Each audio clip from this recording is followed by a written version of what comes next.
ओम श्री राम जय राम जय जय राम। ओम श्री राम जय राम जय जय राम। ओम श्री राम जय राम जय जय राम। ओम श्री राम जय राम जय जय राम। श्री राम जय राम जय जय राम। श्री राम जय राम जय जय राम। श्री राम जय राम जय जय राम। श्री राम जय राम जय जय राम। ओम श्री राम जय राम जय जय राम। ओम श्री राम जय राम जय जय राम। ओम श्री राम जय राम जय जय राम। ओम श्री राम जय राम जय जय राम। श्री राम जय राम जय जय राम। श्री राम जय राम जय जय राम। श्री राम जय राम जय जय राम। श्री राम जय राम जय जय राम। ओम श्री राम जय राम जय जय राम। ओम श्री राम जय राम जय जय राम।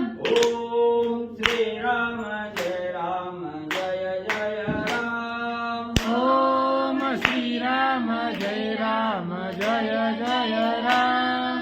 श्री राम जय राम जय जय राम। श्री राम जय राम जय जय राम। श्री राम जय राम जय जय राम। श्री राम जय राम जय जय राम। ओम श्री राम जय राम जय जय राम। ओम श्री राम जय राम जय जय राम। ओम श्री राम जय राम जय जय राम। श्री राम जय राम जय जय राम। श्री राम जय राम जय जय राम। श्री राम जय राम जय जय राम। श्री राम जय राम जय जय राम। श्री राम जय राम जय जय राम। पुंडलीकवरदेव विठ्ठल श्री ज्ञानदेव तुकाराम पंढरीनाथ भगवान की जय। राजाधिराज प्रभु रामचंद्र भगवान की जय। पवन सुत हनुमान की जय। श्री गुरुदेव दत्त वासुदेव हरी। श्री गणेशाय नमः। श्री सरस्वते नमः। श्री गुरुभ्यो नमः। जय जय जयाजी रघुराया नमन माझे तुमच्या पाया। करुणा करावी सकया करा छाया कृपेची। श्री गणेशाला वंदन करून प्रभू रामचंद्राचं स्मरण आणि सद्गुरूशी शरण जाऊन कथेचं अनुसंधान आहे. ग्रंथकर्ते या ठिकाणी असणाऱ्या प्रभू रामचंद्राला नमस्कार त्या ठिकाणी करत आहे आणि प्रभू रामचंद्राला बोलू लागलेले असणाऱ्या प्रभू रामचंद्र रामा माझ्यावर असणारी करुणा त्या ठिकाणी करा, दया त्या ठिकाणी करा.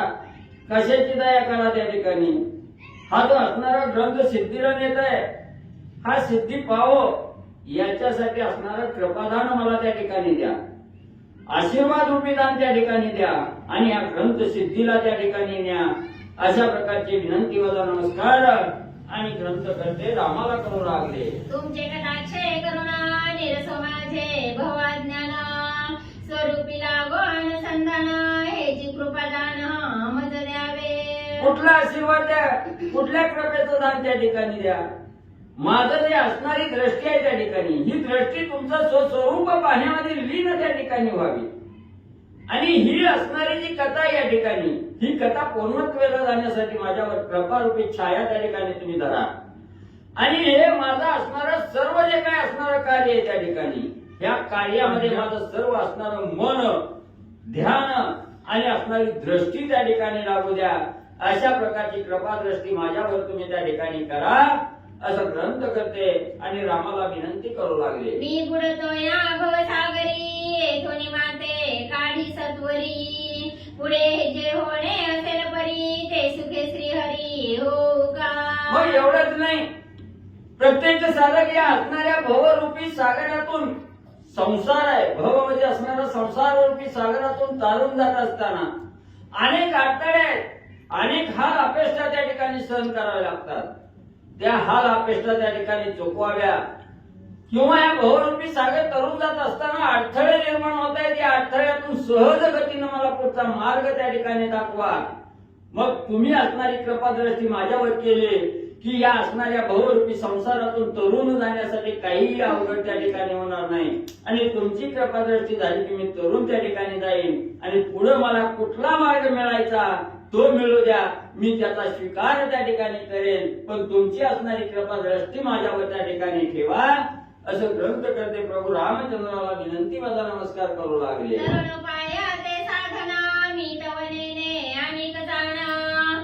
परी तव चरणी ठेवून मना, रंभिले हे काळक्रमणा. मग या असणाऱ्या संसाररूपी भवसागरातून तरुण जात असताना याच्यावर जो तरुणोपाय आहे हा मला काही माहित नाही त्या ठिकाणी.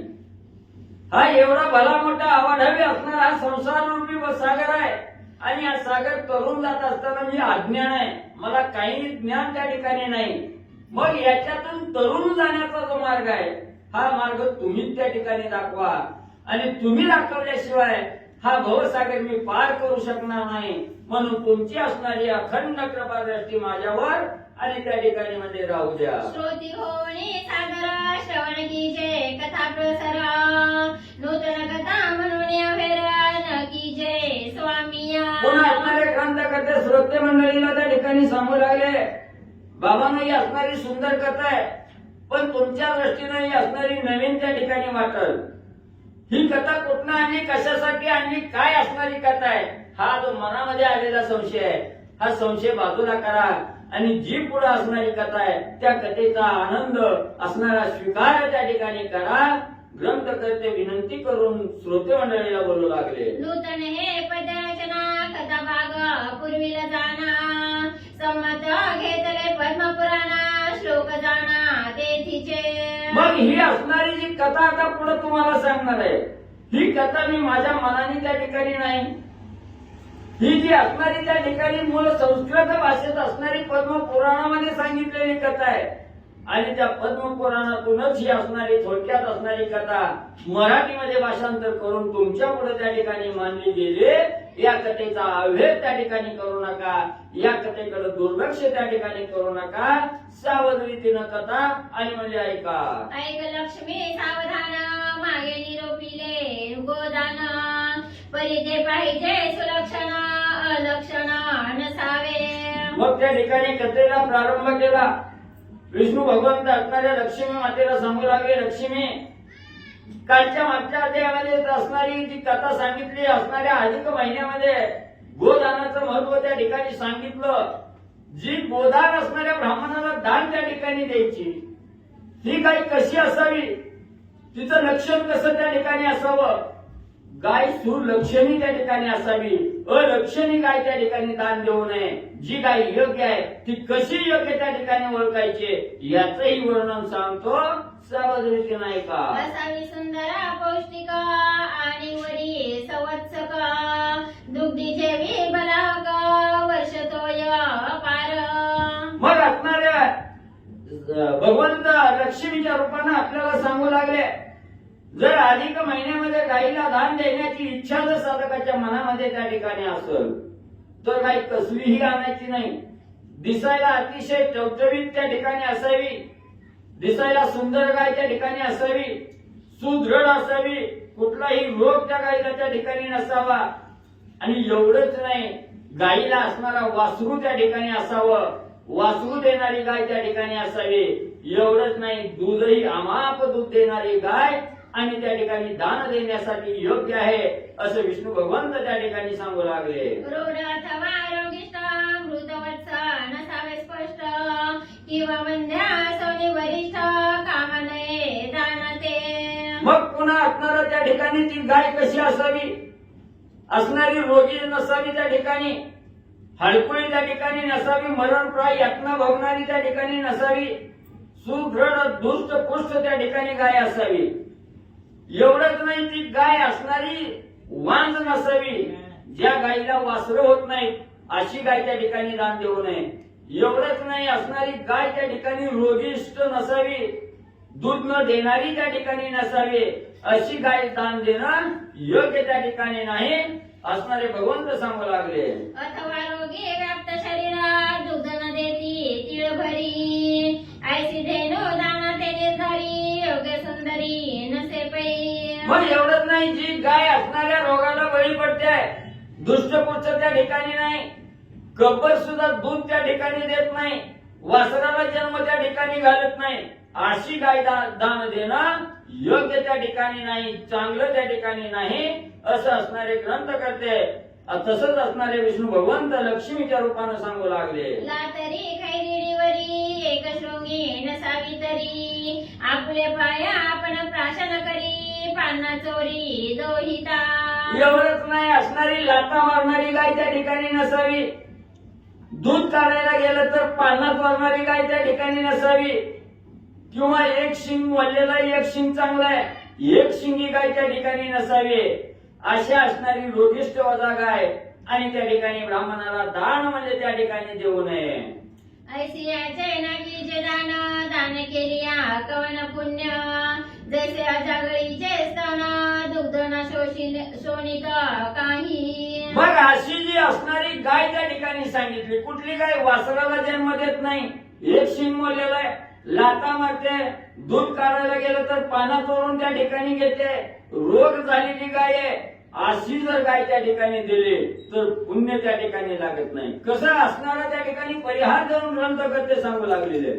असणारी बकरी त्या ठिकाणी असावी, शेळी असावी, शेळीच्या गळ्यामध्ये गरुड त्या ठिकाणी असावं, जसं स्तन असणाऱ्या शेळीचा असतात, सड असतात, तसं ते असणारं गरुड त्या ठिकाणी दिसतं, पण त्या गरुल्यातून दूध त्या ठिकाणी येत नाही, व्यर्थ ते गरुल त्या ठिकाणी राहतं. तसं म्हणजे हे असणारं जरी तुम्ही दान त्या ठिकाणी दिले तर त्याचं पुण्य तुम्हाला किंचितही त्या ठिकाणी मिळत नाही, उलट पापाचा गाडा त्या ठिकाणी भरतोय. म्हणून गाय ही सुदृढ आणि दुष्टपुष्ट असणारी गाय दान म्हणजे त्या ठिकाणी द्यावी. लक्षणयुक्त धेनु भरवी, सहकुटुंबी ब्राह्मणाते द्यावी, अलंकारयुक्त असावी, दोहन पात्रा सहित.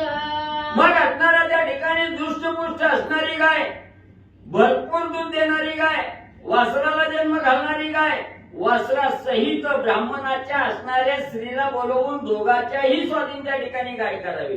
पण गाय देताना वस्त्र अलंकार भरलेलं ताट त्या ठिकाणी समोर ठेवावं, मनोभावे असणाऱ्या ब्राह्मणाचं आणि त्याच्या स्त्रीचं त्या ठिकाणी पूजन करावं, आणि वस्त्र अलंकार घालून त्या ठिकाणी पुष्पमाला त्या ठिकाणी गळ्यामध्ये घालून घंटा त्या ठिकाणी बांधून गायीचं पूजन करून ब्राह्मणाला दान त्या ठिकाणी द्यावी. अशा प्रकारचं आचरण करावं असं विष्णू भगवंत त्या ठिकाणी अधिक महिन्यामध्ये सांगतात. ऐसी दिदलिया दाना तेने संतोषे जनार्दना, मग तो पावती मोक्ष सदना, यासी संदेह जाना सेना. मग असं जो साधक त्या ठिकाणी आचरण करतो, अशा प्रकारे गायीचं पूजन करून ब्राह्मणाचं पूजन करून ब्राह्मणाला दान त्या ठिकाणी देतो, त्या साधकाचा कळवळा विष्णू भगवंताला त्या ठिकाणी येतो, आणि विष्णू भगवंत त्याचा असणारा आधार त्या ठिकाणी बनतात, आणि तो साधक मोक्षाला गेल्याशिवाय त्या ठिकाणी राहत नाही. एवढं गायदानाचं महत्व आणि असणारे विष्णू भगवंत लक्ष्मीच्या रूपानं तुम्हा आम्हाला त्या ठिकाणी आणि सांगू लागले. ओ पात्री केलिया दाना तरी ते नरकासी कारण, म्हणून सत्पात्री ब्राह्मणा पाहो निदान पै द्यावे. मग दान देताना सुद्धा कोणाला त्या ठिकाणी द्यावं, ज्याची असणारी लायकी नाही किंवा ज्याचं असणारं पात्र त्या ठिकाणी योग्य नाही. अपात्र त्या ठिकाणी पात्र त्या ठिकाणी शोधावं. ब्राह्मण कसा त्या ठिकाणी शोधावा, ब्राह्मणाला असणारं जाणावं कसं, जे ब्राह्मण अग्निहोत्री आहेत असणारा त्या ठिकाणी म्हणजे अग्नीवर आपली उपजीविका त्या ठिकाणी करतो, आणि जो वेद जाणतो तो वेद जाणे ब्राह्मण आहे, त्या ब्राह्मणाला आपल्या घरी बोलवावं, पात्र त्या ठिकाणी तपासावं, आणि असणारं जे ब्राह्मण आहेत, वेदाला जाणणारे अग्निहोत्री ब्राह्मण आहेत, त्या ब्राह्मणाला गाय देणं त्या ठिकाणी योग्य राहील आणि त्याच वेळेस त्या साधकाला पुण्य प्राप्त त्या ठिकाणी होईल, अन्यथा होणार नाही. विष्णू भगवंत सांगू लागले, धेनु ते बहुता दुग्धाची सुलक्षणिक संवत्साची दान दिदली यशाची तरी पदवीसाची पावे तो. मग असणारा म्हणजे त्या साधकाला दान गाय द्यायची आहे. त्या साधकांना असणारी गाय भरपूर दूध देणारी गाय, दिसायला सुंदर असणारी गाय, 2 शिंग असणारी गाय, दातानं मारणारी गाय आणि भरपूर दूध देणारी गाय जर असणाऱ्या त्या ठिकाणी वेद जाणणाऱ्या ब्राह्मणाला त्या ठिकाणी दान दिले, स्वपत्नी सहदान त्या ठिकाणी दिले, तर त्या साधकाला आपली असणारी जी मोक्षाची पदवी आहे ही पदवी प्राप्त झाल्याशिवाय राहत नाही. तो साधक मोक्षाला गेल्याशिवाय राहत नाही. एवढं गोदानाचं महान पुण्य आहे असं असणारे ग्रंथकर्ते सांगू लागले. तयाचा जन्म सफल झाला आणि सप्तकुळांचा उद्धार केला. इतर दीन पुरुषाला दान तयाला घडेना. मग त्या ठिकाणी असणारे ग्रंथकर्ते सांगू लागले, भगवंत सांगू लागले, जो पुरुष ही असणाऱ्या म्हणजे जन्माला आलेला आहे आणि जन्माला येऊन त्या ठिकाणी ही गाय दान त्या ठिकाणी करतोय, एवढं श्रेष्ठ पुण्य दुसरं कशातही त्या ठिकाणी नाही. जी अपात्र आहेत, जी अज्ञान आहेत, त्यांना दानाचं महत्व कळत नाही, अशाला म्हणजे त्या ठिकाणी कवाही मोक्ष प्राप्त त्या ठिकाणी होणार नाही. अशी असणारी सफळ गाय दान केले तर त्याला मोक्षाची पदवी मिळाल्याशिवाय राहत नाही. एवढं गाय दानाचं महत्व आणि भगवंत सांगू लागले, म्हणून आमलमासी दान अगत्य कीजे गोदान.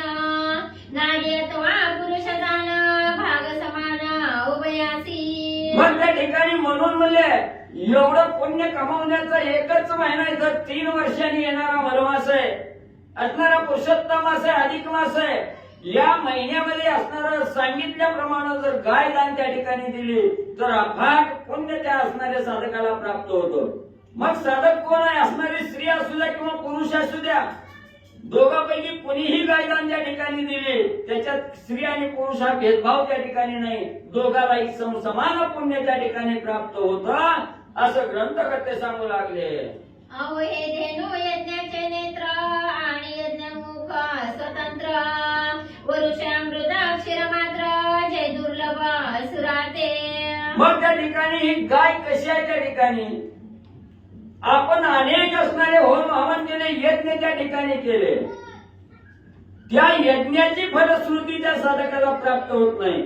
तेवढी फलश्रुती या असणाऱ्या गायीपासून जेवढा गायी असणाऱ्या दुधाचा वर्षाव त्या ठिकाणी करते आहे आणि प्रत्येक जीव मात्राला आनंद त्या ठिकाणी देते आहे, जीव मात्राला उल्हास त्या ठिकाणी देते आहे, अशी असणारी जी गाय आहे त्या गायीपासून अमाप पुण्य त्या ठिकाणी साधकाला कमावता येतं. ग्रंथकर्ते सांगतायत, इंद्रादी सरोवर पाही म्हणती अमृत असे पाही. परीक्षित माते प्राप्त नाही जे भूलोकी अपार. मग स्वर्गाच्या ठिकाणी 33 कोटी देव आहेत, त्या देवाला सुद्धा हेवा वाटतोय आम्हाला अमर होण्याचा असणारा त्या ठिकाणी अमृत प्राप्त आहे, अमृत मिळतंय. पण या अमृतापेक्षा श्रेष्ठ असणारं जे गायीचं दूध आहे हे गायीचं दूध आम्हाला सुद्धा त्या ठिकाणी मिळावं. जे पृथ्वी तलावर राहणारी जी लोक आहेत ह्यातला जसं गायीचं दूध मिळतं तसं आम्हालाही गायीचं असणारं दूध त्या ठिकाणी मिळावं एवढी इच्छा देवाला सुद्धा त्या ठिकाणी लागते आहे. म्हणून अमृतापेक्षा श्रेष्ठ असणारं गायीचं दूध त्या ठिकाणी आहे. ग्रंथकर्ते सांगतायत, म्हणून समग्र सरोवर धेनुगात्री प्रवेशले साचार आणि सरिता पार प्रवेशल्या धेनुवांगी. म्हणून 33 कोटी देवाला सुद्धा वाटलं पृथ्वी तलावर जे प्राणी मात्र असणारं गायीचं दूध त्या ठिकाणी सेवन करतोय, एवढं महत्व दुसरं कशातच त्या ठिकाणी नाही. म्हणून देवाला हेवा वाटला. म्हणून स्वर्गाच्या ठिकाणी राहणारे 33 कोटी देव आणि गायीच्या असणाऱ्या शरीरामध्ये त्या ठिकाणी अस्तित्व निर्माण केलं, गायीच्या शरीरामध्ये राहिले. एवढंच नाही, ज्या असणाऱ्या आपल्या नद्या आहेत, आपल्याला असणारं पुण्य पावन करणाऱ्या नद्या आहेत, त्या नद्यांनीही आश्रय असणाऱ्या गायीच्या शरीरात त्या ठिकाणी केला. एवढं अनन्य साधारण असणाऱ्या गायीचं आहे. ग्रंथकर्ते सांगतायत, यदर्थी श्लोक संमतीचा असे हो ग्रंथांतरीचा. तोची निवेदितो साचा अर्थ दयाचा पाहावा. मग त्या ठिकाणी आपल्याला असत म्हणजे गाईचं काय महत्व आहे त्या ठिकाणी, गाईच्या दुधाचं किती श्रेष्ठ महत्व आहे त्या ठिकाणी, याच्याविषयीचा श्लोक या ठिकाणी सांगितला. आणि त्याच श्लोकाच्या आधारे तुम्हाला त्याचं सविस्तर वृत्तांत त्या ठिकाणी कथन करतो ग्रंथकर्ते सांगतायत. तवा शंका घेऊन सत्वरा श्रोती बोलिले उत्तर, सर्व गात्री सुरवरा किंका करणा प्रवेश. मग त्या ठिकाणी असणाऱ्या श्रोते मंडळीला वाटलं असेल की काय म्हणून असणाऱ्या गाईच्या शरीरात, मग दूध प्यायचं गाईचं, मग शरीरात प्रवेश का केला त्या ठिकाणी, देवाला का वाटलं आपण गाईच्या शरीरातच आपलं अस्तित्व निर्माण त्या ठिकाणी करावं, याच्याविषयीचा जो असणारा त्या ठिकाणी कथानक आहे, सारांश आहे, ह्याचंही वर्णन तुम्हाला त्या ठिकाणी करून सांगतो ग्रंथकर्ते सांगू लागले. इतिहास बलवा श्रोती एक चित्ते परिसावा, जो ऐकता सर्व जीवा संशय फिटे अनायासे. मग ही जी असणाऱ्या 33 कोटी देवानी गाईच्या शरीरात प्रवेश करण्याचं काय त्या ठिकाणी कारण आहे, अशी तुमच्या मनामध्ये शंका आली असेल तर त्या शंकेचंही निरसन त्या ठिकाणी मी करतो. पण मनामध्ये शंका त्या ठिकाणी धरू नका, शंका ठेवू नका. मी जे असणारा कथानक सारांश त्या ठिकाणी सांगणार आहे, हा सावध रीतीनं एकाग्र चित्तानं त्या ठिकाणी श्रवण करा. ग्रंथकर्ते सांगतायत. तरी पौलव्य नामे ऋषीश्वरा तपबळे मुनिवरा, कष्टविले जे स्वशरीर तपापार आचरला. मग त्या ठिकाणी सांगू लागले पौलव्य नावाचे असणारे महान ऋषी आहेत त्या ठिकाणी. त्यांनी फक्त असणारं आयुष्यभर एकच केलं, तप ध्यान धारणा त्या ठिकाणी केली. आणि आपलं जे असणारं शरीर आहे हे तपश्चर्येमध्ये त्या ठिकाणी आणि कष्टविलं गेलं. दयाची तप सामर्थ्ये भय उपजले वासवाते, मग प्रेरिता झाला अप्सराते तपक्षयाते ऋषींच्या. मग म्हणजे एवढं महान तपश्चर्याच्या ठिकाणी, तपश्चर्याशिवाय दुसरं काहीच म्हणजे पौलव्य ऋषी त्या ठिकाणी करत नव्हते. एवढी तपश्चर्या त्या ठिकाणी केली. आता असणाऱ्या इंद्रदेवाला त्या ठिकाणी भीती वाटू लागली. इंद्रदेवाला वाटलं आता ही आपली खुर्ची आणल्याशिवाय राहत नाही त्या ठिकाणी.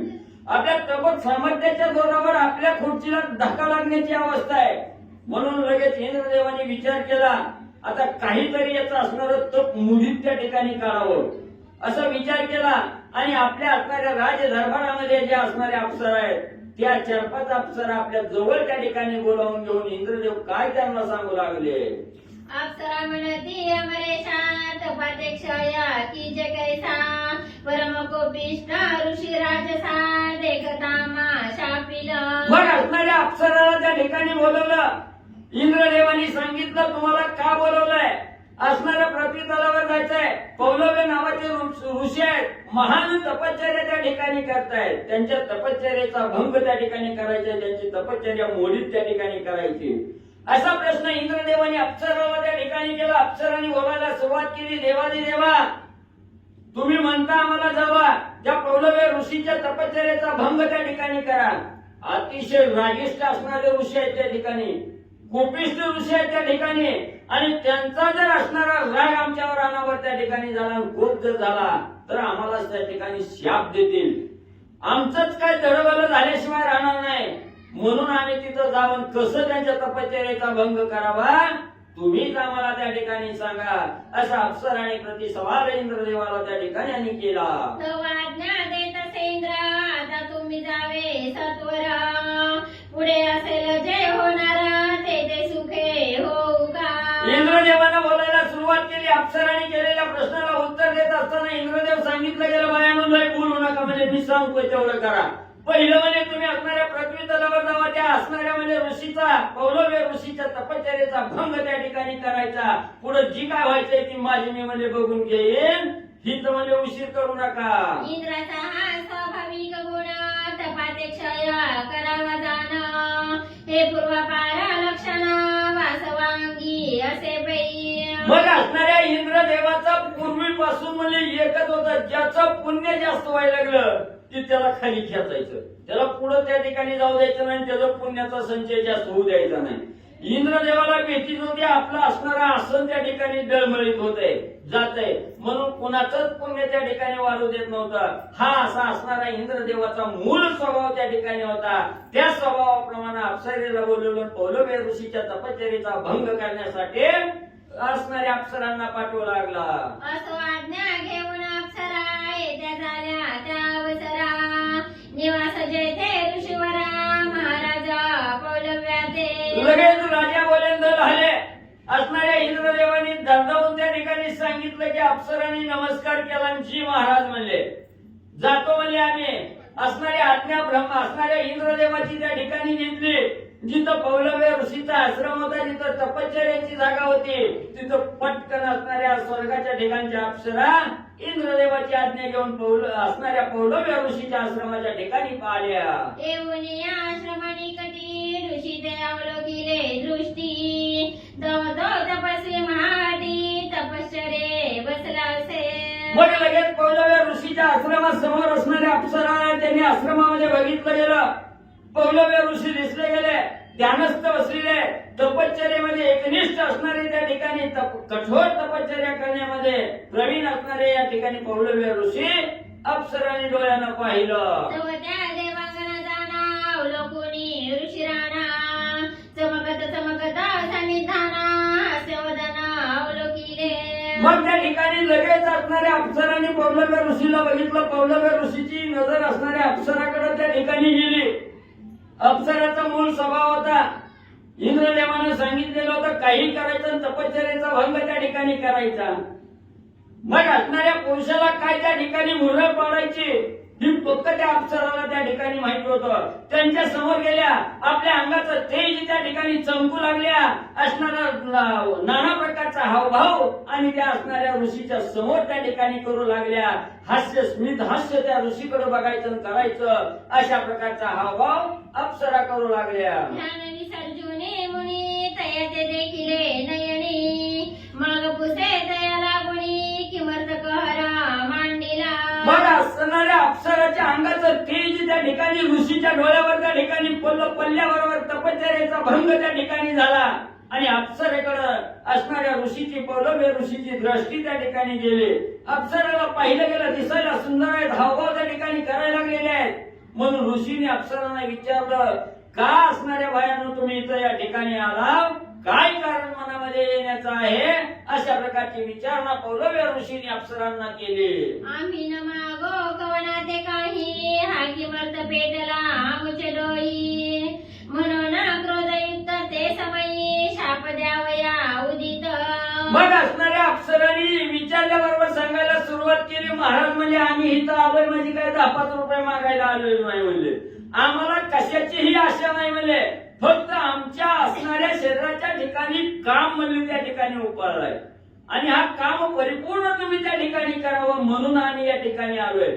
असं हे अप्सराच्या मुखातील वचन त्या ठिकाणी पौलव्य ऋषीने ऐकलं गेलं.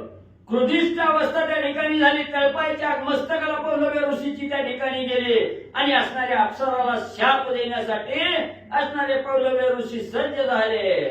शापोदका करी घेऊनी आव्हानिले वासवा लागुनी, तो येरीकडे काय झाली करणी इंद्रभुवनी पैते भा. मग असणारा राग त्या ठिकाणी आला. पौलव्य ऋषींनी जाणलं गेलं ही असणाऱ्या इंद्राची करणी आहे म्हणजे या ठिकाणी. या इंद्रानंच म्हणजे अप्सराला त्या ठिकाणी पाठवलं. लगेच तपश्चर्याचा भंग केला गेला. लगेच असणाऱ्या हातामध्ये पाणी त्या ठिकाणी घेतलं. असणाऱ्या पाण्यावर मंत्र त्या ठिकाणी मारला आणि इंद्रदेवाच्या असणाऱ्या आहुती त्या ठिकाणी पाण्याची आहुती त्या ठिकाणी सोडली गेली. ही बातमी लगेच इंद्रदेवाला त्या ठिकाणी कळाली. इंद्रदेव सुद्धा गर्भगरीत त्या ठिकाणी झाला. आता काय होतं याचा विचार इंद्रदेवाला लागला. सिंहासनावरी वासो तव खळबळीला दतयाचा देहो, चंचल होताची पाहो सभोवते अवलोकित. इंद्रदेवाला जाणलं गेलं आता बाबा तळपायाच्या मस्तकाला गेली. अतिशय रागिष्ट क्रोधिष्ट असणारा हा पौलव्य ऋषी आहे म्हणजे. इंद्रदेवाला कळालं गेलं. इंद्रदेव थरथरा त्या ठिकाणी कापू लागला. आसनावर बसलं तरी मनाला समाधान त्या ठिकाणी लागणार. इकडून तिकडं त्या ठिकाणी फिरू लागला. सगळीकडे चारी बाजूला त्या ठिकाणी भिवू लागला.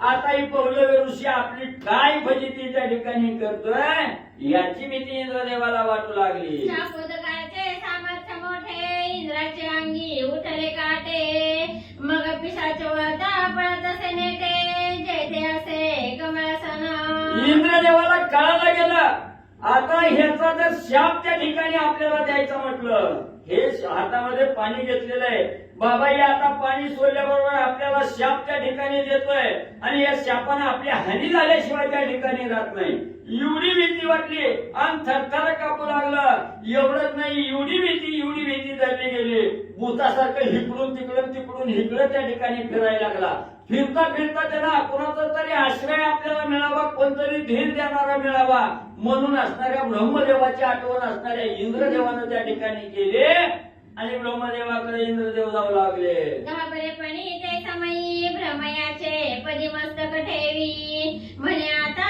रक्षीय समयी करुणा करा दातारा धावताचे इंद्रदेव सुटले ब्रह्मसदनाच्या ठिकाणी गेले ब्रह्मदेवाच्या समोर गेल्याबरोबर असणाऱ्या ब्रह्मदेवाच्या चरणावर लोटांगण त्या ठिकाणी घातलं आणि सांगितलं देवारी देवा तुम्हीच माझं आता रक्षण करा कमळासना म्हणे तेव्हा अपराध घडला वासवा तो साकल्प म्हणे वेदावा म्हण जीव पावा सुचेल मग ब्रह्मदेवाच्या चरणावर लोटांगण घातलं देवा म्हणले मला वाचवा म्हणले आता काहीतरी करा ब्रह्मदेवाने सांगितलं इंद्रदेवा एवढं घाबरायला थरथर कापायला झालंय तरी काय तो कशाचा अपराध त्या ठिकाणी केलाय काय तो असणारी चूक त्या ठिकाणी केली खरं म्हणजे मला सांग म्हणजे त्याच्यावर असणारा तोडगा म्हणजे मला काढता येईल खरं काय ती सांग तव बोले सुरेश्वर पौलव्य ऋषी तपे थोर दया छळना सत्वर देवांगना प्रेरिला मी मग लगेच असणाऱ्या इंद्रदेवाने ब्रह्मदेवाला सांगायला सुरुवात केली देवा म्हणजे खरं सांगतो म्हणजे खऱ्याला काय मरण शेवटी येत नाही म्हणून खरं बोलायचं कवावे म्हणले खरं सांगतो म्हणजे काय झालं म्हणजे असणाऱ्या पौलव्य ऋषी असणाऱ्या तपश्चर्यामध्ये अग्रगण्य तपश्चर्या त्या ठिकाणी करतायत कठोर तपश्चर्या त्या ठिकाणी करतायत आणि त्यांच्या तपश्चर्याच्या जोरावर माझं आसन डळमळीत होईल मी पदच्युत त्या ठिकाणी होईल माझ्या पदावर येऊन तो पौलव्य ऋषी त्या ठिकाणी बसल याची भीती मला वाटली म्हणून माझ्या असणाऱ्या अप्सरा होत्या त्याच्या तपश्चर्याचा भंग करण्यासाठी मी त्या अप्सरा तिकडे पाठवल्या श्री गणेशाय नमः श्री प्रभू रामचंद्राय नमः काय माझी झाली तपानी मलिनता झाली तपा लागुनी मनोनी ध्यानी विचारुनी पाहत असे नाही त्याची शेवटची ओवी घे की बरोबर आहे की 30 म्हणजे नाही 40 ठीक आहे इथून बरोबर आहे की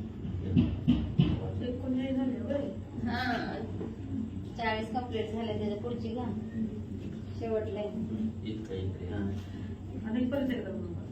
मागची बताइए काय श्री गणेशाय नमः श्री प्रभू रामचंद्राय नमः इतका इकडे व्रतांत झाला तिकडे ऋषी ते विलंब लागला म्हणे अनुज इंद्र का नाही आला की मृत झाला गला विलंब मग त्या ठिकाणी असणारा म्हणजे इकडे एवढा व्रतांत त्या ठिकाणी झाला म्हणून असणारा त्या ठिकाणी म्हणजे काय केलं आमच्या असणाऱ्या कुळाला डाग त्या ठिकाणी मला नाही कळलं हरिभाऊ मागच्या घ्या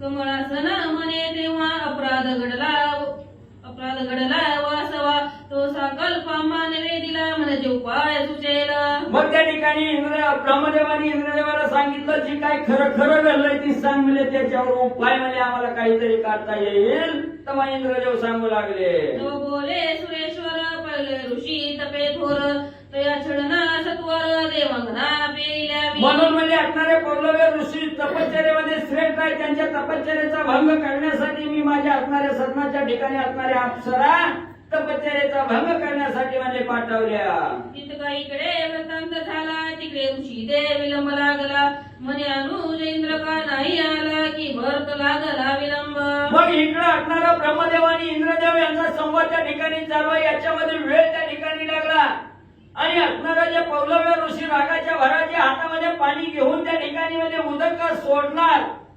इंद्रदेवाची वाट त्या ठिकाणी बघत होते काय इंद्रदेव या ठिकाणी आला नाही याचा राग असणाऱ्या पौलव्य ऋषीला त्या ठिकाणी आला आणि इंद्रदेवाची वाट बघत पौलव्य ऋषी ताटकळले काय माझी झाली तपहानी मलिनता झाली तपा लागुनी मनोनी आजानी विचारुनी पादसे मग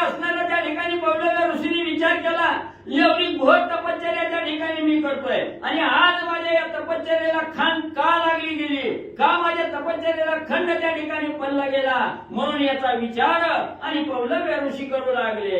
तव इंद्रा ते न देखे निजासनी, तो तव गेला असे पळूनी, कमळासने आश्वासुनी निजासनी बैसविला. मग लगेच अंतर्ज्ञानानं पौलव्य ऋषींनी जाणला गेला असणाऱ्या इंद्रदेवाच्या आसनाकडे नजर त्या ठिकाणी टाकली. असं रिकामत दृष्टीला त्या ठिकाणी दिसलं गेलं. पुन्हा पौलव्य ऋषींनी अंतर्ज्ञानानं जाणलं गेलं इंद्रदेव कुठे गेलं, त्या ठिकाणी आसनावर नाही. लगेच इंद्रदेव असणाऱ्या ब्रह्मदेवाच्या असणाऱ्या महालात त्या ठिकाणी दिसले आणि पुढे असणारे पौलव्य ऋषी काय त्या ठिकाणी विचार करू लागले. मग ऋषी आणि गौदक घेता झाला निशंक, आव्हानीला कळवळनायक इंद्रासहित ते काळी. मग पहिलं पाणी हातामध्ये घेऊन त्या ठिकाणी सोडणार, तेवढ्यात इंद्रदेवाच्या असणाऱ्या उद्देशानं त्या ठिकाणी पाणी सोडणार, पण इंद्रदेव त्या ठिकाणी नाही. ब्रह्मदेवाच्या सदनाच्या ठिकाणी इंद्राची स्वारी दिसली गेली. लगेच दुसरं पाणी हातामध्ये घेतलं, खाली जमिनीवर मंत्र मारून त्या ठिकाणी सोडणार आणि असणाऱ्या ब्रह्मदेवाला पाचारण त्या ठिकाणी करणार. या उद्देशानं हातामध्ये पाणी आणि पौलव्य ऋषींनी घेतलं. तव आसनी चंचल ब्रह्मदेव मने फळला तुमचा प्रादुर्भाव, आम्हा सहित ऋषीराव आव्हानिता झाला शापाते. मग हे पौलव्य ऋषींनी ब्रह्मदेवाला आवाहन त्या ठिकाणी करण्यासाठी पाणी हातामध्ये घेतलंय ना, आता मंत्र मारून पाणी जमिनीवर त्या ठिकाणी सोडणार. हे ब्रह्मदेवाला त्या ठिकाणी जाणलं गेलं. ब्रह्मदेव सुद्धा डळमळीत त्या ठिकाणी झाले. ब्रह्मदेव इंद्राला म्हणून संकट आलं म्हणले, तुझी सुद्धा संकट आलं, माझी सुद्धा रागाला म्हणे पौलव्य ऋषी गेला. आता उपाय झाले लगवे. मग इंद्र असणाऱ्या ब्रह्मदेवानी सांगितलं गेलं आता काय म्हणजे माझ्या सुद्धा हातात रागाला गेला, शाप जरी एकदा म्हणजे त्याचा पाजला गेला तर आपलं सगळं अस्तित्व त्या ठिकाणी संपल्याशिवाय राहणार नाही. ब्रह्मदेवाने इंद्रदेवाला सांगितलं आता म्हणजे दुसरा तिसरा काय पर्याय नाही. म्हणजे आता आपण हिथून उठावं, विष्णू भगवंताकडे म्हणजे त्या ठिकाणी जावं, भगवंताला आपल्या घरानं त्या ठिकाणी सांगावं. म्हणून इंद्रदेव ब्रह्मदेव त्या ठिकाणी उठले आणि विष्णू भगवंताकडे त्या ठिकाणी जाण्यासाठी सज्ज झाले. घाबरेपणी उनी जाण नमिती झाले जनार्दन, मग मनती तया लागून लक्ष्मीभयापासून महाराजा. दोघांनी उठली धावत पडत असणाऱ्या म्हणजे विष्णू भगवंताच्या सदनाकडे त्या ठिकाणी गेली. गेल्याबरोबर विष्णू भगवंताच्या चरणावर साष्टांग लोटांगण, गर्भाला लोटांगण त्या ठिकाणी घातलं. सांगितलं देवादी देवा काय विकारानं आमचं रक्षण म्हणजे त्या ठिकाणी अगोदर करा. जय जयाजी जनार्दना जगपाळका विश्वरक्षणा, हे दयानिधी करुणा घना शरणांगता वज्रपंजरो. लगेच विष्णू भगवंताच्या चरणावर लोटांगण घातलं. असणाऱ्या भगवंताची आराधना त्या ठिकाणी करू लागले. विश्वाचं पालन करणाऱ्या, जगाचं जीवन असणाऱ्या, जगाला आधार त्या ठिकाणी देणाऱ्या आणि सर्व जगाला सुखरूप ठेवणाऱ्या विष्णू भगवंता. पतित पावना हे हृदवळी, ती सत्यक्षरी जे काळी, आम्ही अपराधी कृपाबळी अमरक्षी दातारा. पतिताला पावन करणाऱ्या, दिनाचा उद्धार त्या ठिकाणी करणाऱ्या अशा असणाऱ्या भगवंता तुमचं प्रिय आहे त्या ठिकाणी. आणि आम्ही आज पतित त्या ठिकाणी झालेलो आहोत, दीन त्या ठिकाणी झालेलो आहोत आणि या दिनाचा उद्धार त्या ठिकाणी तुम्ही करा. कृपादृष्टी आमच्यावर त्या ठिकाणी करा. आलेल्या संकटातून आम्हाला बाहेर त्या ठिकाणी घाला. विष्णू भगवंताची आराधना कोण करते? ब्रह्मदेव आणि इंद्रदेव त्या ठिकाणी करू लागले. कोणी याचे उत्तर बोलता झाला कमळावर, कवने केला तुम्हा ते जोदार तोची प्रकार सांगीजे. लगेच भगवंतानी असणारा त्या ठिकाणी ब्रह्मदेवाला बोलायला सुरुवात केली. देवा एवढा अंगावर म्हणजे घाम येस्तोर म्हणजे थरथरा त्या ठिकाणी कापायला लागला. काय एवढा गर्भगळीत त्या ठिकाणी झाला? कुणी तुमच्यावर जोरदार त्या ठिकाणी केला? तुम्हाला कुणी संकटात त्या ठिकाणी घातलं? ती म्हणजे खरं खरं मला सांगा. तो बोले कमळासन पावले ऋषी तो पोधन, तया छळावया लागुने अप्सरा वासवे पाठविल्या. मग लगेच असणाऱ्या ब्रह्मदेवानी सांगायला सुरुवात केली. भगवंत ऐका म्हणजे असणारा म्हणजे त्या ठिकाणी एक महान तपश्चर्यामध्ये असणारा पौलव्य नावाचे ऋषी आहेत म्हणले. आणि ती पौलव्य ऋषी आपली पुढची गेली म्हणून इंद्रदेवाला भीती वाटली. इंद्रदेवाने आपल्या असणाऱ्या महालातील म्हणजे अप्सरा म्हणजे त्याच्या तपश्चर्याचा भंग करण्यासाठी आणि म्हणजे पाठवल्या.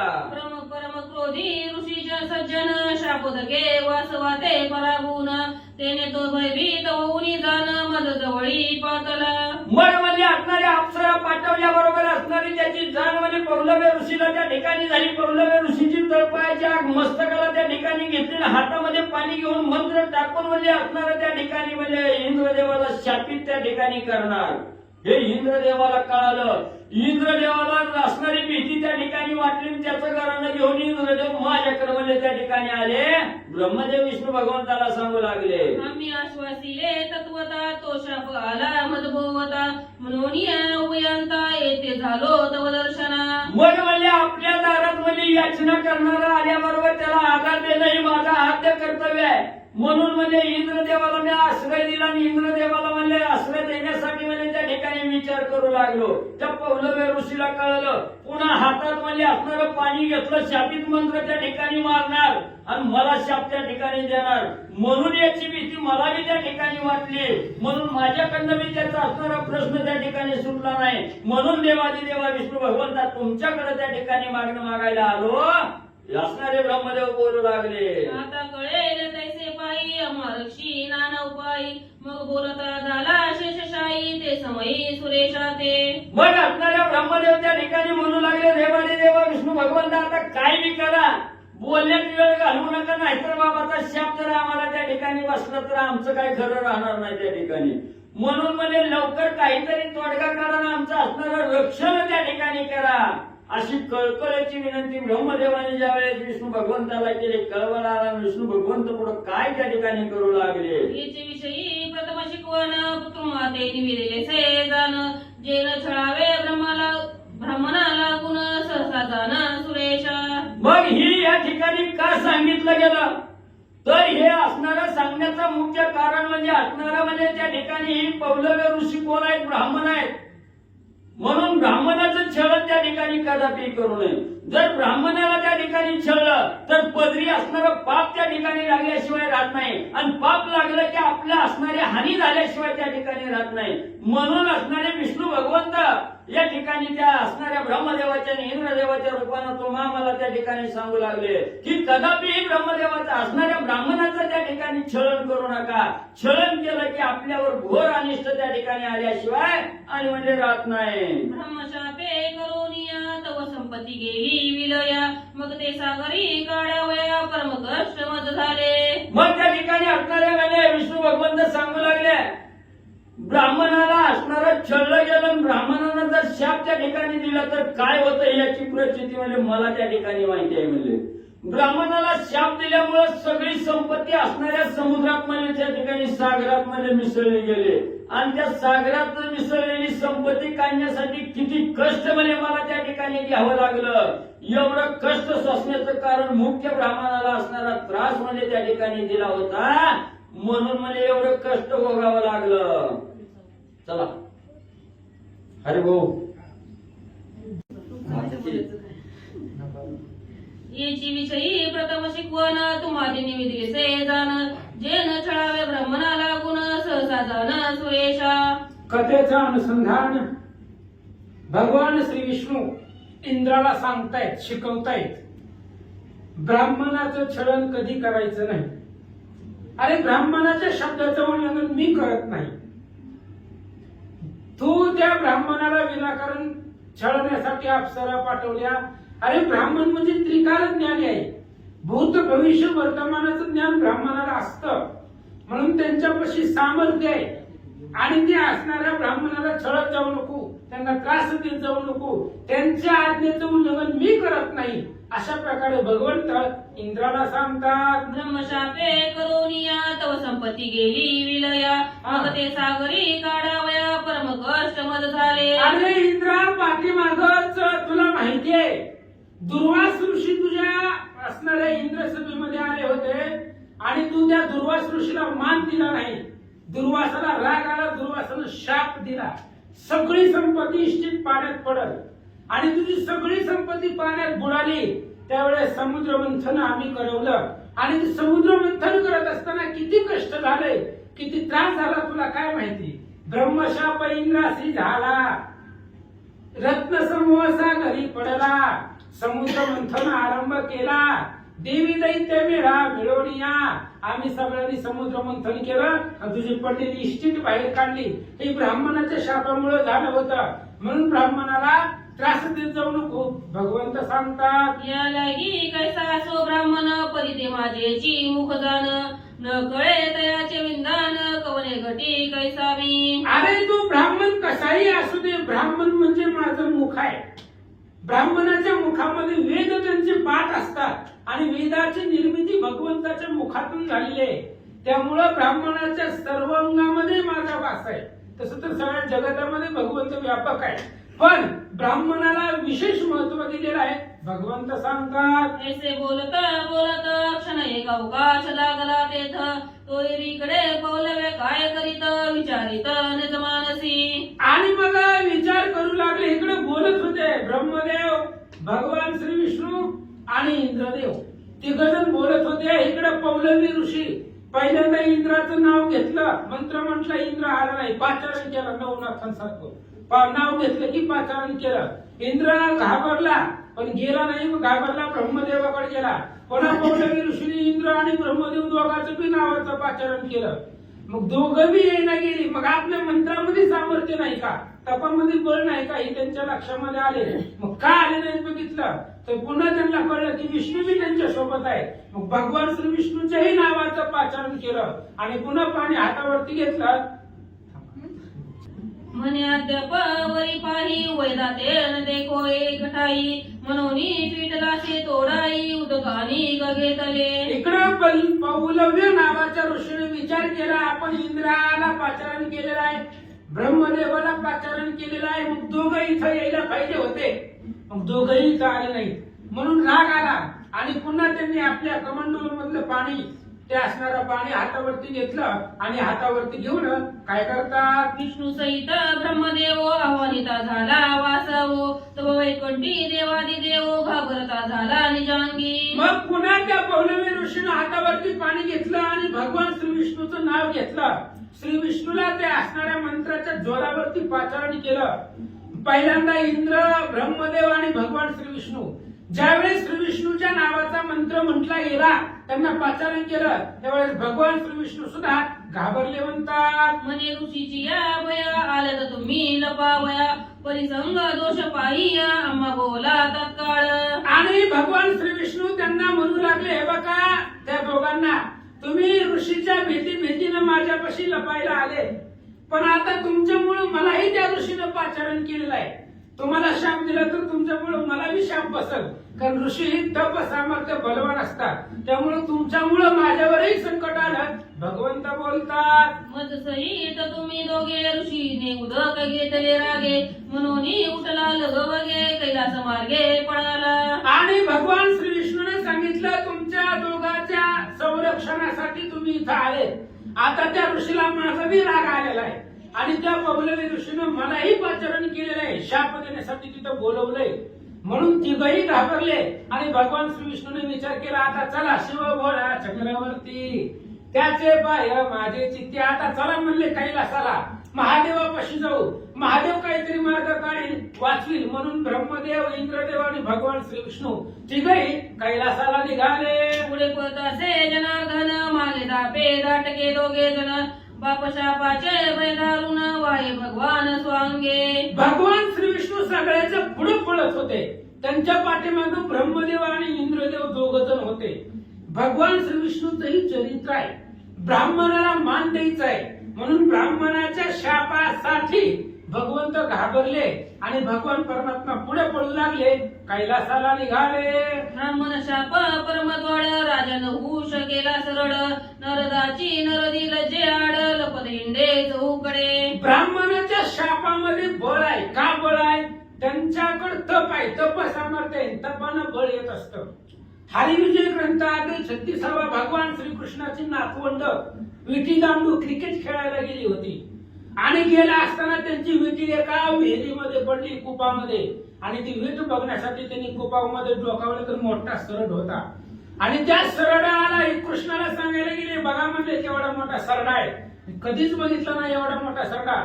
भगवंत आणि कृष्णाची दृष्टी पडल्याबरोबर त्या सरडाचा उद्धार झाला. तो नहुषणाचा होता ब्राह्मणाच्या शापानं सरळ झाला. नारद महाराजाला बी वाटलं लग्न करावं, कवर ब्रह्मचारी राहायचंय, बायका लेकरं आपल्याला पाहिजेत असं नारदाला वाटलं. म्हणून नारदाची नारदी झाली आणि 60,000 मुलं त्या नारदीपासून झाली. ही शापाचं बळ आहे असं भगवंत सांगतात. ऐसे सांगो आता किती कथा परे सांगू कोणाची? हा. ऐसे पळता त्रिवर्गा प्रती कैलासपती आटोपिला. ग्रंथ करते सांगतायत किती सांगू. ब्राह्मणाच्या शापामध्ये बळ आहे. शापानं कुणा कुणाला काय काय केले 2च उदाहरणं दिली. अनेक द्यायचं म्हटलं तर ग्रंथ वाढेल, ग्रंथाचा प्रसार होईल. म्हणून जाऊ द्या, बस झालं. इकडं भगवान श्री विष्णू, ब्रह्मदेव आणि इंद्रदेव तिघजण पळत पळत कैलास पर्वताकड महादेवापाशी आले. जोडोनिया करपुटी नमिते झाले दुर्जटी वाचा झाली से ही पुटी बोलता ओठी शब्द नाही. आणि मग महादेवाच्या पुढे गेले. तिघांनी हात जोडले, महादेवाला नमस्कार केला आणि महादेवाच्या पुढे जाऊन तिघही घाबरलेले आहेत. बोलता येत नाही, मुखामधून शब्द बाहेर फुटत नाही. तिघांचंही अंतःकरण घाबरलेले. भीतीदायक असणारा त्यांचा चेहरा भगवान महादेवानं पाहिला.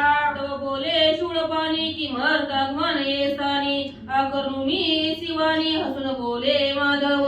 महादेवाने विचारलं, आज स्त्रीवर्ग इकडे कसं काय आले? म्हणले तिघे जण धापा टाकत आलेच पळत पळत. तुमच्या तिघावरती काय संकट आलं?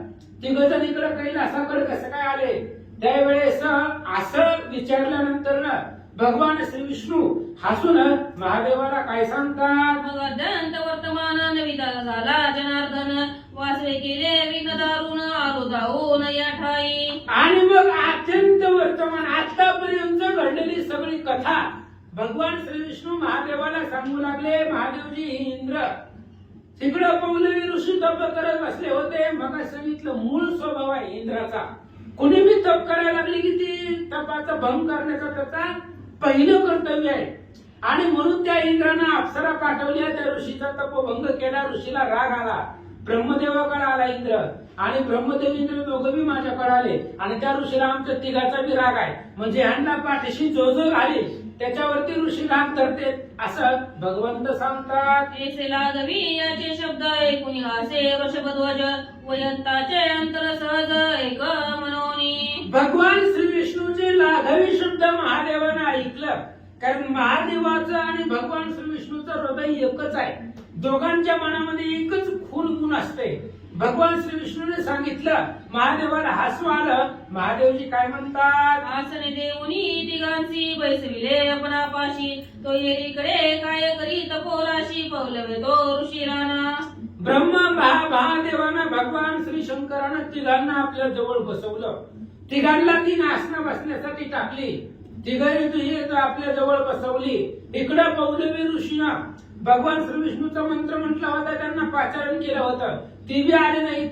म्हटल्यावर त्यांना अधिक राग आला, आवेश आला आणि काय करू लागले? ध्यानी विचारी जो मुनी तव दिगेन दिसती स्वस्थानी शाप भये गेले पळूनी लपाले लपणी कैलासी. लगेच पौलवी ऋषीने 2 मिनिटं डोळे झाकले, ध्यानस्थ झाले आणि अंतःकरणामध्ये पाहिली ती गजन गेली कुठं. तिघांना आपण बोलवलं म्हणून पाहिलं, तिघही जागेवरती नाहीत, आपापल्या ठिकाणावरती नाही. शापाला घाबरले, तिघांनी आपापलं स्थान सोडलेलं आहे. इंद्र वैकोत्या असणाऱ्या अमरावतीमध्ये नाही, अमरपुरीला नाही, ब्रह्मदेव सत्यलोकाला नाहीये, भगवान श्री विष्णू वैकुंठावरती नाही. मग कुठे गेले? तर महादेवापाशी शापाच्या भीतीने तिघबी लपलेत असं ऋषीच्या ध्यानात आलं. मग शिवासहित ऋषेश्वरी आणि कुदक घेतले करी आव्हानिता त्रिपुरारी गेला चांचरी निजसनी. निज आसनी स्वतःच्या आसनावरती कैलास पर्वतावरती महादेव बसले होते. इकडं पौलवी ऋषीनं पुन्हा असणाऱ्या कमंडलूतलं पाणी हातावर घेतलं आणि महादेवाचं नाव घेतलं आणि महादेवालाही पाचारण केलं. मग त्यावेळेस बसलेल्या जागेवरती महादेवजी कापू लागले. आसन त्यांचं डळमळू लागलं. तर असणाऱ्या बसलेल्या ठिकाणी अंगावरती काटा उभा राहिला महादेवाच्या. अशी अवस्था भगवंताची झाली.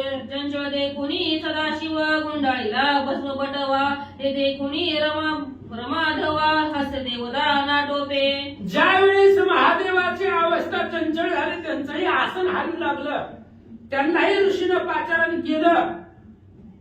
त्यावेळेस भगवान श्री विष्णूला हसू आलं.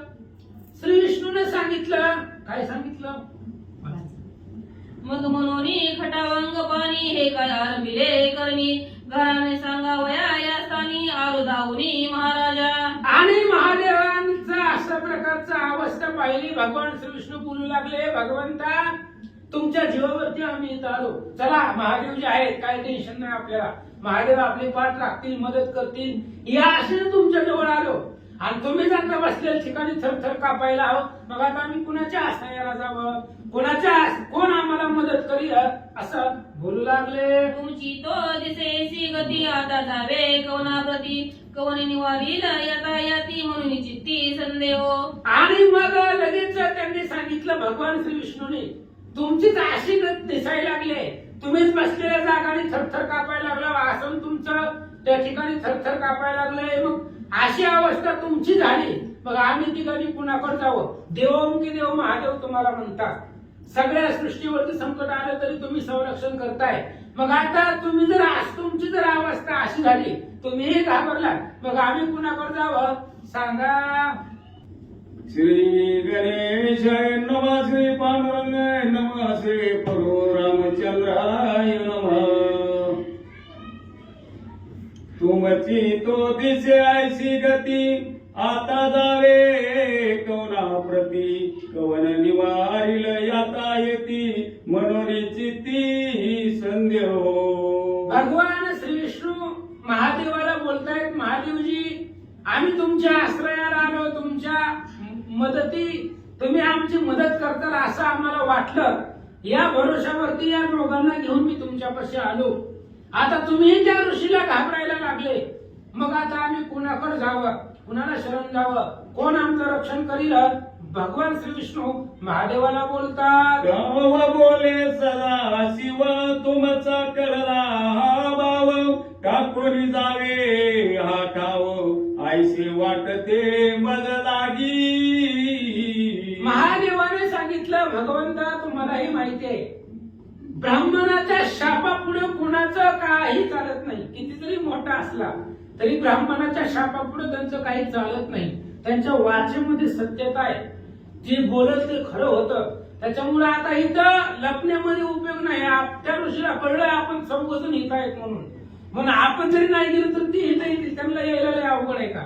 म्हणून आता इथून चला कुठंतरी लांब पळून जाऊ असं महादेवजी बोलतात. मग केदवोनी अंतरी बोलता झाला मुरारी पुढे कैसी जे परी ते अंतरी विचारावे. आणि मग भगवान श्री विष्णूने बोलायला सुरुवात केली. आता पुढं काय करायचं महादेवजी, ऋषीनं आपल्याला पाचारण केलेलं आहे, आपल्याला त्या ऋषीच्या पुढे जावं लागेल. आपण नाही गेलो तर ऋषी आपल्यापाशी येणार आहे आणि आपल्याला शाप देणार आहे. मग ऋषीच्या शापापासून वाचण्यासाठी काय करावं, काहीतरी उपाय करायला पाहिजे. आपल्यापैकी 4-5 जणांपैकी कोणालाच ऋषीचा शाप बसला नाही पाहिजे, असं काहीतरी पर्याय तुम्ही काढावा असं भगवंत महादेवाला बोलतात. शिव म्हणे माधवासी विचार न सुचे मानसी काकी ते दोघे एकमेकाशी अंतर साक्षी म्हणून. भगवान महादेवानं ऐकलं, भगवान श्री विष्णूचं बोलणं महादेवाने सांगितलं, भगवंत आता चतुर तुम्ही आहेत, चतुरा तो शिरोमणी गुण लावण्याची खाणी. आता जे काय करेल ते तुम्हीच करणार आहे, तुमच्यापेक्षा कोण श्रेष्ठ आहे. भगवंत आदी देव तुम्ही आहे, म्हणून आता जे काय करायचं ते तुम्हीच करा, तुम्ही जसं म्हणताल तसं. असं महादेवाचं बोलणं ऐकल्यावर भगवान श्री विष्णू काय विचार करतात. वाढवया ब्राह्मणाचे महिमान मनोन मांडिले हे निर्वाण पुढील जाणोनी कारण महिमान गौतमीचे. भगवान श्री विष्णूने विचार केला, वाढवावया ब्राह्मणाचे महिमान, ब्राह्मणाचंही महिमान वाढवायचंय आणि गायचंही महिमान वाढवायचंय. हे शाप आपल्यापैकी कोणालाच बसू द्यायचं नाही आणि दोघांचंही महिमान वाढवायचंय. गौतमी श्रेष्ठ आहे, गायी जगतामध्ये श्रेष्ठ आहे, हे जगाला दाखवून द्यायचंय. गायीच्या पोटामध्ये 33 कोटी देव का, असा प्रश्न लक्ष्मीने विचारलाय भगवंताला. गायीच्या पोटामध्ये 33 कोटी देव राहण्याचं काय कारण आहे तिच्याच पोटामध्ये का राहिले, ही कथा सांगायला सुरुवात केली भगवान श्री विष्णूनं. मग भगवान श्री विष्णूनं विचार केला, गायचंही महिमान वाढवायचं, ब्राह्मणाचंही महिमान वाढवायचं, म्हणून महादेवाला काय म्हणतात, मग विष्णू विचारोनी अंतरी मने ऐकी देव त्रिपुरारी, ब्राह्मणाचा उपाय निर्धारी देनुवरी चालिना. भगवान श्री विष्णूनं महादेवाला सांगितलंय बघा, ब्राह्मण कितीतरी रागात असला ते आपल्या चौघाला जाळून भस्म करायची ताकद त्याच्यापाशी आहे. दुर्वास ऋषीने म्हटलं होतं ना, रामाला, लक्ष्मणाला, अयोध्येला सगळ्याला जाळतो. दुर्वास ऋषी बोलले होते, म्हणजे सगळ्याला जगाला जाळायचं सामर्थ्य ब्राह्मणाकडे आहे. पण तेच ब्राह्मणाची ताकद गायीवरती चालत नाही.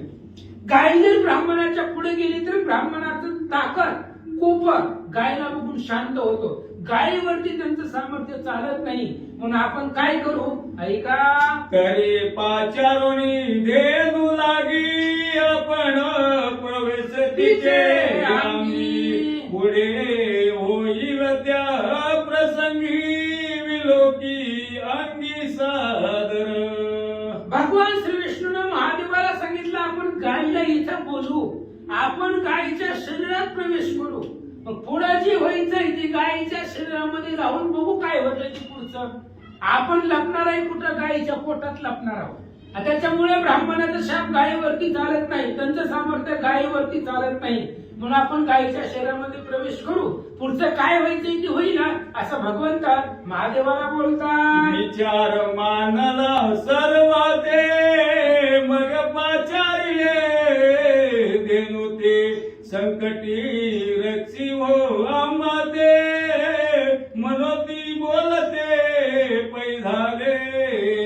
मग अशा प्रकारचा विचार महादेव, ब्रह्मदेव, इंद्रदेव आणि भगवान श्री विष्णू यांनी केला. त्यांनी गायीला बोलवलं, गायीला हात जोडले भगवंतानी आणि सांगितलं, आज आम्ही संकटामध्ये आहोत आणि आज आमच्यावर संकट घालवा, आम्हाला तुमच्या पोटामध्ये घ्या, आमचं संरक्षण करा.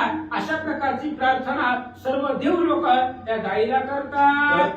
तू मनोनी पाही देनु बदली ते समयी, मग प्रवेश करीते झाले देई एका सर्वही श्लोकार्थ. त्यावेळेस गायीने सांगितलं, ठीक आहे, तुमचं सर्वांचं संरक्षण करते. असं म्हटल्याबरोबर सगळेजण, 14 जण तिथं जण उपस्थित होते. ब्रह्मदेव होते, महादेव होते, भगवान श्री विष्णू आणि इंद्रदेव, हे चौघांनी त्या गायीच्या हृदयामध्ये, तिच्या शरीरामध्ये प्रवेश केला. ऐशिया परी सर्व देव 33 कोटी सहित वासव, गंगा यमुनादी सर्व वास सर्व करीते झाले. अशा पद्धतीने फक्त हे 14-5 जणांनीच नाही तर 33 कोटी सहित वासवा, 33 कोटी देवांसहित इंद्रदेव आणि बाकीचे त्रिदेव सगळ्यांनी मिळून गायीच्या हृदयामध्ये, अंगामध्ये प्रवेश केला. तशा जे जे पवित्र तीर्थक्षेत्र आहेत, नद्या आहेत, त्या पवित्र असणाऱ्या नद्यांनी सुद्धा गायीच्या हृदयामध्ये, अंगामध्ये प्रवेश केला. पासून धेनु अंगी वासव असेही नवांगी, पुढे वर्तेलिया प्रसंगी अवधान दिजे. तेव्हापासून गायीच्या पोटामध्ये 33 कोटी देव आहेत. कशामुळे गेले आता आपण सांगितलं, ऋषीच्या शापाला घाबरून. आणि त्यांनी एकच ठरवलं, गायीच्या पोटाशिवाय किंवा गायीच्या शरीरात गेल्याशिवाय आपला देह वाचणार नाही, नाहीतर ऋषी आपल्याला शाप देईल. म्हणून सुरक्षित जागा काय असेल तर ती गायीचं शरीर आहे. म्हणून 33 कोटी देव, भगवान श्री विष्णू, महादेव, ब्रह्मदेव सगळेजण त्या असणाऱ्या गायीच्या शरीरामध्ये सर्वांनी प्रवेश केला. आणि तेव्हापासून 33 कोटी देवांचं वास्तव्य गायीच्या शरीरामध्ये आहे. आता पुढे काय झालं, इकडे पौलवी ऋषीची कथा काय झाली ऐका. येरीकडे पलवे मुनी आवानी तन देखे कोणी, पुढे अवलोकी जो नयनी तो देखे नैनी देनु ते.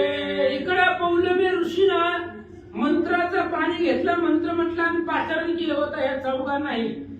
पुढे पाहिलं तर कोणीच नाही. आपण त्यांचं कसं होतं, मंत्र म्हणायचा, त्याचं नाव घ्यायचं, ज्याचं नाव घेतलं ती व्यक्ती आपल्या पुढे उभा राहायला पाहिजे असा मंत्र म्हटला होता. मग ही चौघाची नावं घेतली, कुणीच आलं नाही. डोळे उघडून पुढे पाहिलं तरी गाय दिसली त्यांना. गाय बघितल्याबरोबर ऋषीला आश्चर्य वाटलं. काय विचार आला?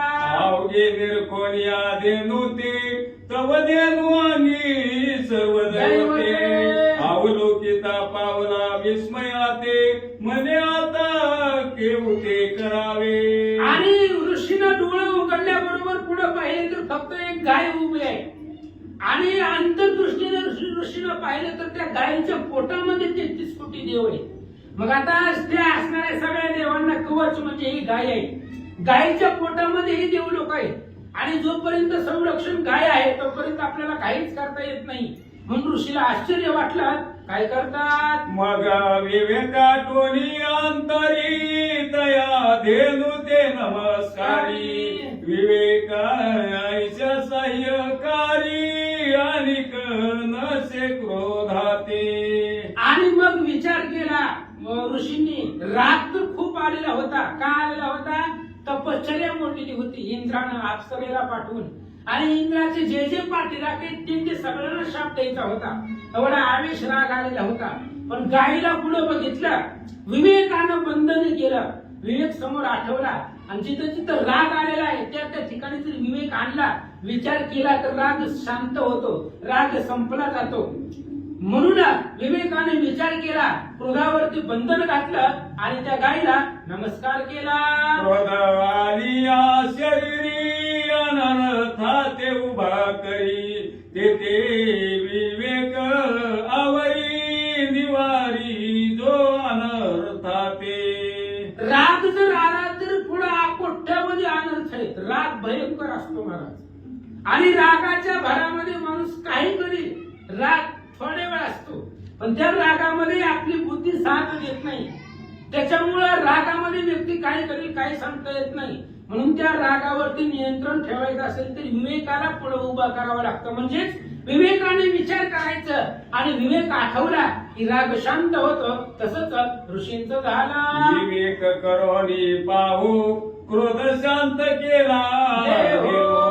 मग तया प्रसन्न महादेव सर्व देवा सहित पै. मग विवेकाने विचार केल्याबरोबर लगेच त्यावेळी त्यांचा असणारा राग जो होता सगळ्या शरीरामध्ये आलेला राग, तो राग शांत झाला. सुलोचनीची मैत्रीण शांतीमती तिची मैत्रीण होती आणि विवेक तिचा सखा होता. म्हणून विवेक सखा असावा माणसाचा. सारासार विचार करा उठा उठी हे सारासार विचार म्हणजेच विवेक. आणि विवेकानं राग सगळा घालवला. महादेव प्रसन्न झाले. काय म्हणतात? पूर्वनी ऋषीची मना कामना बाहुनी नेला वैकुंठ भुवना. ऐशी कथा श्रोते जना परिसविली जाना शास्त्र आधारे. शास्त्राच्या आधाराने सांगितलेली कथा आहे. 18 पुराणामधील पद्म पुराणामधली ही कथा घेतलेली आहे. त्या ऋषीची जी काही इच्छा आहे ती इच्छा महादेवानं भगवंतानं जाणून घेतली आणि त्यांना वैकुंठाला पाठवलं गेलं. इथपर्यंतची कथा आजपर्यंत तुम्हाला सांगितली गेली. ही काय मी माझ्या मनानं सांगत नाहीये. वधवणारा वधून घेणारा तो भगवान परमात्मा आहे. आणि शास्त्राच्या आधारानं पुराणाच्या आधारानं तुम्हाला कथा सांगितली असं ग्रंथ करते सांगू लागले. मनोनियमला मासी दान द्यावे धेनुसी स्त्री अथवा पुरुषासी लाभ उभयासी समान. म्हणून या असणाऱ्या पुरुषोत्तम मासामध्ये अधिक महिन्यामध्ये तो याला धोंड्याचा महिना पण म्हणतात, मलमासही म्हणतात. आणि ही महिना स्वतः पुरुषोत्तम ही भगवंताचंच नाव आहे. त्याच्यामुळे ही महिना सगळ्यामध्ये श्रेष्ठ मानला जातो. आणि या महिन्यामध्ये गायी दान केल्याबरोबर स्त्री असो अथवा पुरुष असो दोघांनाही पुण्य समान भेटतं असं सांगू लागले. ब्राह्मण क्षत्रिय वैश्य शूद्र येई दान करावे पवित्र पाहुनी ब्राह्मण सत्पात्र यथा योगदान कीजे. सत्पात्र सत्पात्र शब्द मी आतापर्यंत अनेक वेळा ऐकला आणि हेच नाही प्रत्येक ग्रंथामध्ये आहे. कारण कसं असतंय, आपण देतो महाराज, कोणाला काहीही देतो, एखाद्याला पैसेही देतो, पण आपण दिलेल्या पैशाचा वापर पुढचा व्यक्ती कशासाठी करतो त्याच्यावर अवलंबून असतो. आपण जर एखाद्याला पैसे दिले, काही दिले, त्याला जर त्याचा वाईट वापर केला तर ती पाप आपल्याला लागतंय. म्हणून सत्पात्र शब्द वापरलाय. दान कुणालाही द्यायचं नाही, त्या दानाच्या योग्यतेचा पात्रतेचा तो आहे का हे पाहायचं. बरं, आपण दिलेलं दान त्याचा वापर तो योग्य रीतीने करतोय का हे खात्री असल्यासच अशाच व्यक्तीला दान करावं. आपण केलेलं दान वाया जाऊ नये, किंवा आपण करायचा तो पुण्य, पण दान करून सुद्धा पाप लागतं. आपण केलेलं दान जर त्यानं वाम मार्गाला वापरलं तर ते पाप आपल्याला लागतं. मग सत्पात्र दान द्यावं. स्त्री पुरुषांना द्यावं सांगितलं, पण 4 वर्ण सांगितले. ब्राह्मण आहे, क्षत्रिय आहे, वैश्य आहे, शूद्र आहे. 4ही वर्णानं हे असणारे गोदान या महिन्यामध्ये करावं, त्यांना पुण्य मिळेल असं ग्रंथकर्ते सांगतात. तया योगे पुण्यवंत देह पापाचा तो होई क्षय. म्हणून सुलभ उपाय देणू सेवा निवेदिली. म्हणून त्याच्यासाठी जर त्यानं या महिन्यामध्ये गोदानाचं किंवा गायची सेवा जरी केली या महिन्यामध्ये तर खूप महत्व आहे, पुण्य आहे. म्हणून आतापर्यंत 3 अध्याय झाले. पहिल्या अध्यायापासून ग्रंथकर्त्यांनी गायीचं महात्म्य सांगितलेलं आहे. आजच्या कथेमध्ये सांगितलं गायीच्या पोटामध्ये 33 कोटी देवांचा प्रवेश आहे. आपणही ऐकलं होतं, पण कसे गेले आज कळले मला. कधी आपण पाहिलंच नाही, वाचलंच नाही. त्याच्यामुळं सुंदर अशा प्रकारची कथा आज ग्रंथकर्ते मनोहर सूत यांनी सांगितली गेली. म्हणून उपाय आहे तरुण जाण्याचा उद्धार करण्याचा, गायीची सेवा करा असं ग्रंथकर्ते सांगतात. ऐसिया परिश्रोती आते कथा निवेदिली संताते. न्यून पूर्ण जे देश माते कृपावंते पैकी जे. ग्रंथकर्ते सांगतायत अशा प्रकारची कथा तुम्हाला सांगितली. तुम्ही सर्व संत आहात, श्रोते तुम्ही महिषाची या मूर्ती, तुम्ही ऐकणारे सगळे महादेवाच्या मूर्ती आहात. त्याच्यामुळं तुम्हाला नमस्कार आहे माझा. आणि कथा सांगत असताना जे जर तुम्हाला काही कमीपणा वाटला तर तुमच्या ज्ञानाची भर यामध्ये घाला आणि ते परिपूर्णता करा असं महाराज सांगतात. माझे सरते हे बोलणे जैसे खऱ्या माझी खोटे नाणे. वेळवेती देवी कुंजने तेवी बोलणे पै माझे. माझं बोलणं म्हणजे वेळी वाकुडे गायनं पडी तुझाची मनवीन असं माझं बोलणं आहे. खऱ्या नाण्यामध्ये एखादं खोटं नाणं असावं अशा पद्धतीने माझं बोलणं आहे. जर त्याच्यामध्ये काही कमतरता वाटली गेली तर तुम्ही तर महेशाची मूर्ती आहात, तुमच्यापाशी अफाट ज्ञान आहे.